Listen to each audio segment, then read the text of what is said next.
Assalamualaikum warahmatullahi wabarakatuh. Selamat siang teman-teman. Alhamdulillah, semoga pada siang ini kita selalu diberi kesehatan, dilancarkan segala urusannya, dan diberkahi oleh Allah Subhanahu wa Ta'ala. Amin ya Rabbal Alamin. Jadi, pada kesempatan kali ini kami dari kelompok 8 akan mempresentasikan materi kami dengan tema manajemen perbankan syariah. Adapun kelompok 8 terdiri dari 4 orang. Yang pertama Sri Wahyuningsi dengan NIM 18332110002. Yang kedua Domingus Hai dengan NIM 18332110013. Yang ketiga Muhammad Firdaus dengan NIM 18332110021. Yang keempat Jaria Sengaji dengan NIM 183321140. Adapun materi yang dibahas pada manajemen perbankan syariah yaitu ada 3. Yang pertama manajemen dana, yang kedua manajemen sumber daya manusia atau biasa disebut juga manajemen SPM. Yang ketiga manajemen risiko. Adapun materi yang pertama yaitu Sri Wahyuningsi, yaitu menjelaskan tentang manajemen dana. Adapun Sri Wahyuningsi yaitu saya sendiri ya guys. Jadi di sini saya akan menjelaskan tentang definisi manajemen dana bank syariah, fungsi dana bank syariah, tujuan bank syariah, dan cara mengelola dana bank syariah. Masuk ke definisi manajemen dana bank syariah. Manajemen dana bank syariah adalah upaya yang dilakukan oleh lembaga bank syariah dalam mengelola atau mengatur posisi dana yang diterima dari aktivitas funding untuk disalurkan kepada aktivitas finansial, dengan harapan bank yang bersangkutan tetap mampu memenuhi kriteria likuiditas, rentabilitas, dan solvabilitas. Bank syariah didirikan dengan tujuan untuk mempromosikan dan mengembangkan penerapan prinsip-prinsip Islam, syariah, dan tradisinya dalam transaksi keuangan dan perbankan serta bisnis lain terkait. Masuk ke materi yang kedua, fungsi dana bank syariah. Jadi, fungsi dana bank syariah ini terdiri dari beberapa bagian. Yang pertama, sebagai penerimaan amanah untuk melakukan investasi dana-dana yang dipercayakan oleh pemegang rekening investasi atau deposan atau dasar prinsip bagi hasil dengan kebijakan investasi bank. Bagian kedua, sebagai pengelola investasi atas dana yang dimiliki pemilik dana atau sahibul mal, sesuai dengan arahan investasi yang dikehendaki oleh pemilik dana. Masuk ke bagian ketiga, sebagai penyedia jasa lalu lintas, pembayaran, dan jasa-jasa lainnya sepanjang tidak bertentangan dengan prinsip syariah. Yang keempat, sebagai pengelola fungsi sosial. Tujuan dana bank. Adapun tujuan dana bank di sini ada 5 bagian. Yang pertama, memperoleh profit yang optimal. Yang kedua, menyediakan aktiva cair dan kas yang memadai. Yang ketiga, menyimpan cadangan. Yang keempat, mengelola kegiatan-kegiatan lembaga ekonomi dengan kebijakan yang pantas bagi seorang yang bertindak sebagai pemelihara dana-dana orang lain. Yang kelima, memenuhi kebutuhan masyarakat akan pembiayaan. Bank syariah dirancang untuk melakukan fungsi pelayanan sebagai lembaga keuangan bagi para nasabah dan masyarakat. Untuk itu, bank syariah harus mengelola dana yang dapat digolongkan sebagai berikut. 1. Kekayaan bank syariah dalam bentuk. Pertama, kekayaan yang menghasilkan atau aktiva produktif, yaitu pembiayaan untuk debitur serta penempatan dana di bank atau investasi lain yang menghasilkan pendapatan. Kedua, kekayaan yang tidak menghasilkan, yaitu kas dan investasi atau harta tetap. Masuk ke bagian kedua, modal bank syariah berasal dari yang pertama, modal sendiri yaitu simpanan pendiri atau modal, cadangan dan hibah, infak atau sedekah. Yang kedua, simpanan atau hutang dari pihak lain. Masuk ke bagian ketiga, pendapatan usaha keuangan bank syariah berupa bagi hasil atau markup dari pembiayaan yang diberikan dan biaya administrasi serta jasa tabungan bank syariah di bank. Bagian keempat, biaya yang harus dipikul oleh bank syariah yaitu biaya operasi, biaya gaji, manajemen kantor, dan bagi hasil simpanan nasabah penabung. Itu saja materi dari saya. Selanjutnya saya serahkan ke pemateri kedua. Waktu dan kesempatan saya persilakan. Assalamualaikum warahmatullahi wabarakatuh. Teman-teman semuanya, perkenalkan nama saya Domingus Hai. Saya dari kelompok 8. Di sini saya berperan sebagai pemateri 2. Sub pembahasan yang akan saya bahas di sini yaitu yang pertama tentang sumber-sumber dana bank, yang kedua tentang file sharing, yang ketiga tentang pengertian sumber daya manusia. Kita bahas tentang poin yang pertama, yaitu sumber-sumber dana bank. Dengan demikian, sumber-sumber dana bank syariah terdiri dari 3 bagian, yaitu modal inti, core capital. Modal inti adalah dana modal sendiri, yaitu dana yang berasal dari para pemegang saham, yakni pemilik bank. Yang kedua, kuasi, ekuitas, mudharabah, akun. Bank menghimpun dana bagi hasil atas prinsip mudharabah, yaitu akad kerjasama antar pemilik dana, sahibul mal dengan pengusaha mudarib untuk melakukan usaha bersama, dan pemilik dana tidak boleh mencampuri pengelola bisnis sehari-hari. Poin yang ketiga, rekening dana titipan. Dana titipan waidah adalah dana pihak ketiga yang dititipkan pada bank yang umumnya berupa giro termasuk pada pokok pembahasan yang kedua, yaitu tentang profit sharing. Prinsip bagi hasil. Profit sharing merupakan karakteristik umum dan dasar bagi operasional bank Islam secara keseluruhan. Secara syariah, prinsip berdasarkan kaidah al-murabah. Berdasarkan prinsip ini, bank Islam akan berfungsi sebagai mitra baik dengan penabung maupun dengan pengusaha yang akan meminjamkan dana. Bank akan bertindak sebagai murabah pengolah, sedangkan nasabah bertindak sebagai sahibul mal, penyandang dana. Antara keduanya diadakan akad murabah yang menyatakan pembagian keuntungan masing-masing pihak. Kita masuk pada pokok pembahasan yang ketiga, yaitu tentang pengertian sumber daya manusia. Manajemen sumber daya manusia adalah suatu ilmu atau cara bagaimana mengatur hubungan dan peran sumber daya tenaga kerja yang dimiliki oleh individu secara efisien dan efektif, serta dapat digunakan secara maksimal sehingga tercapai tujuan goal bersama perusahaan, karyawan, dan masyarakat menjadi maksimal.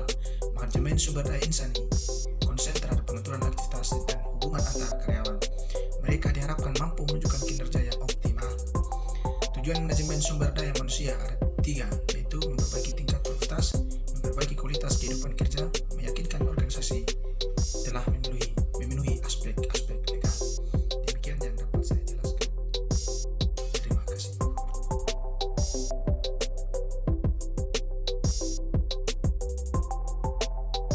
Baik, Assalamualaikum warahmatullahi wabarakatuh. Perkenalkan, nama lengkap saya Muhammad Firdaus. Saya dari kelompok 8 ini ingin mempresentasikan hasil diskusi kelompok kami tentang komponen manajemen SDM. Komponen manajemen SDM terdiri dari 3 bagian. Yang pertama pengusaha, yang kedua karyawan, yang ketiga pemimpin atau manajer. Yang pertama pengusaha. Pengusaha merupakan orang yang menginvestasikan modalnya untuk memperoleh pendapatan atau keuntungan. Dan yang kedua karyawan. Karyawan dalam hal ini berperan aktif dalam menetapkan rencana atau proses yang ingin dicapai. Dan yang ketiga pemimpin atau manajer. Pemimpin atau manajer merupakan seseorang yang mempunyai wewenang untuk mengarahkan orang lain atau karyawan. Yang berikut, fungsi manajemen sumber daya manusia terdiri dari 11 fungsi MSDM. Fungsi yang pertama perencanaan. Dalam hal ini fungsi perencanaan manajemen sumber daya manusia adalah proses analisis dan identifikasi yang dilakukan organisasi terhadap kebutuhan akan sumber daya manusia. Yang kedua, fungsi pengorganisasian manajemen sumber daya manusia.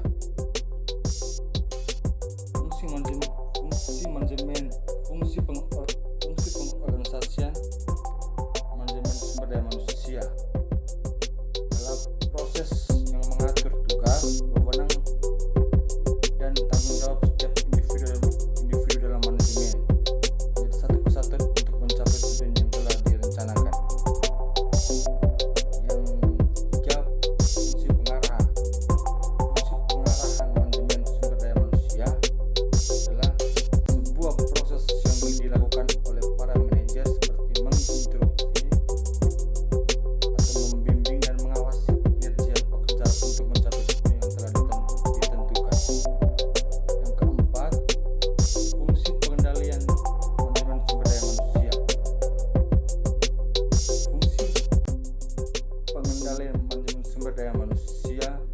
diartikan sebagai pengukuran dan perbaikan terhadap pelaksanaan kerja bawahan agar rencana-rencana yang telah dibuat untuk mencapai tujuan organisasi dapat terselenggarakan.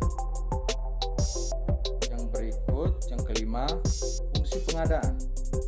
Fungsi pengadaan manajemen sumber daya manusia pada dasarnya merupakan suatu proses untuk mengisi atau berbagi posisi jabatan yang dibutuhkan oleh perusahaan. Proses pengadaan ini biasanya terdiri dari penarikan, seleksi, sampai penempatan karyawan sesuai kompetensi yang dimilikinya. Yang keenam, fungsi pengembangan manajemen sumber daya manusia. Fungsi pengembangan manajemen sumber daya manusia adalah bisa meningkatkan produktivitas karyawan dalam bekerja, di mana seseorang karyawan mungkin mampu menciptakan varian baru dari berbagai produk yang ditawarkan perusahaan. Yang ketujuh, fungsi kompensasi manajemen sumber daya manusia.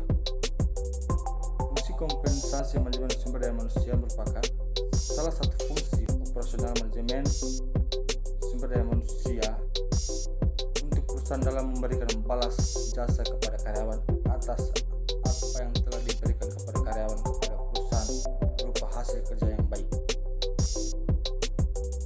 Yang ke-8, fungsi pengintegrasian. Fungsi pengintegrasian manajemen sumber daya manusia untuk membantu dalam hal pengembangan strategi organisasi, khususnya berhubungan dengan implikasi sumber daya manusia, menangani berbagai masalah dan situasi sulit dalam berhubungan antar pekerja. Dan yang ke-9, fungsi pemeliharaan manajemen sumber daya manusia. Fungsi pemeliharaan manajemen sumber daya manusia terdiri dari 3 bagian. Yang pertama, meningkatkan loyalitas sumber daya manusia terhadap perusahaan. Yang kedua, meningkatkan motivasi dan disiplin kerja. Dan yang ketiga, meningkatkan semangat dan kegiatan kerja. Yang 10, fungsi kedisiplinan manajemen sumber daya manusia. Fungsi kedisiplinan manajemen sumber daya manusia merupakan fungsi operatif MSDM yang terpenting, karena semakin baik disiplin karyawan, semakin tinggi prestasi kerja yang dapat dicapainya. Yang terakhir, atau yang ke-11, fungsi pemberhentian manajemen sumber daya manusia. Fungsi pemberhentian manajemen sumber daya manusia adalah fungsi operatif terakhir manajemen sumber daya manusia, sama dengan separation, pemisahan atau pemutusan hubungan kerja dalam kurung PHK karyawan dari suatu organisasi perusahaan. Dengan pemberhentian berarti berakhirnya keterikatan kerja antara karyawan dan perusahaan. Yang berikut, pengertian manajemen risiko perbankan syariah. Secara etimologi atau bahasa manajemen adalah penertiban, pengaturan, pengurusan, dan perencanaan. Sedangkan secara terminologi, manajemen adalah suatu aktivitas menyangkut kepemimpinan, pengarahan, pengembangan personal, dan pengawasan terhadap pekerjaan yang berkenaan dengan unsur-unsur pokok dalam suatu proyek. Manajemen risiko dalam perbankan syariah adalah suatu upaya yang dilakukan oleh bank syariah untuk mengatur dan mengawasi risiko dengan tujuan meminimalisir risiko agar hasil yang ditargetkan dapat tercapai dengan cara efisien. Sekian dan terima kasih. Assalamualaikum warahmatullahi wabarakatuh. Assalamualaikum warahmatullahi wabarakatuh. Perkenalkan, nama saya Jaria Singaji. Saya dari kelompok 8. Di sini saya sebagai pemateri keempat ingin menjelaskan tentang risiko-risiko yang dihadapi perbankan syariah. Risiko-risiko yang dihadapi perbankan syariah yaitu risiko kredit, risiko pasar, risiko likuiditas, risiko hukum, risiko reputasi, risiko strategik, risiko kepatuhan, risiko imbal hasil, risiko investasi, risiko mata uang. Proses manajemen risiko.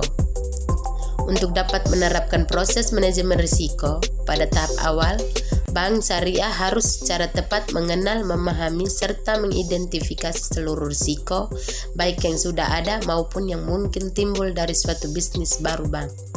Selanjutnya, secara berturut-turut Bank Syariah perlu melakukan pengaturan, pengukuran, pemantauan, dan pengendalian risiko. Proses ini terus berkesinambungan sehingga menjadi sebuah lingkaran kehidupan. Dalam pelaksanaannya, proses ini melalui langkah-langkah berikut. Identifikasi risiko dilaksanakan dengan melakukan analisis terhadap karakteristik risiko yang melekat pada aktivitas fungsional risiko terhadap produk dan kegiatan usaha. Pengukuran risiko dilaksanakan dengan melakukan evaluasi secara berkala terhadap kesesuaian asumsi sumber data dan prosedur yang digunakan untuk mengukur risiko. Penyempurnaan terhadap sistem pengukuran risiko dilakukan apabila terhadap perubahan kegiatan usaha, produk, transaksi faktor, risiko yang bersifat material. Pemantauan risiko dilaksanakan dengan melakukan evaluasi terhadap eksposur risiko, penyempurnaan proses pelaporan terhadap perubahan kegiatan usaha, produk, transaksi, faktor risiko, teknologi informasi dan sistem informasi manajemen yang bersifat material. Penerapan manajemen risiko. Secara historis, penerapan manajemen risiko pada Bank Syariah, dalam hal ini BI sendiri baru mulai menerapkan aturan perhitungan capital adequacy ratio pada bank sejak 1992. Sementara itu, bank dengan prinsip syariah lahir pertama kali di Indonesia pada tahun yang sama. Jadi jika dilihat dari usaha sistem perbankan syariah, hal ini merupakan tantangan yang berat. Bank syariah pun akan sangat sulit mengikuti konsep yang telah dijalankan perbankan konvensional dalam hal manajemen risiko, mengingat perbankan konvensional membutuhkan waktu yang panjang untuk membangun sistem dan mengembangkan teknik manajemen risiko. Di lain pihak, operasi bank syariah memiliki karakteristik dan perbedaan yang sangat mendasar jika dibanding dengan konvensional, sementara manajemen risiko juga harus diimplementasikan oleh bank syariah agar tidak hancur dihantam risiko. Maka cara yang paling cepat dan efektif adalah mengadopsi sistem manajemen risiko bank konvensional yang disesuaikan dengan karakteristik perbankan syariah. Inilah yang dilakukan BI sebagai regulator perbankan nasional yang akan menerapkan juga bagi bank syariah. Sekian dari saya. Mungkin hanya ini saja yang dapat saya sampaikan, kurang dan lebihnya mohon dimaafkan. Assalamualaikum warahmatullahi wabarakatuh. Demikian presentasi dari kami. Apabila ada kata-kata yang kurang berkenan di hati teman-teman, mohon dimaafkan karena kita semua adalah manusia, tidak luput dari kesalahan. Sekian dan terima kasih. Wassalamualaikum warahmatullahi wabarakatuh.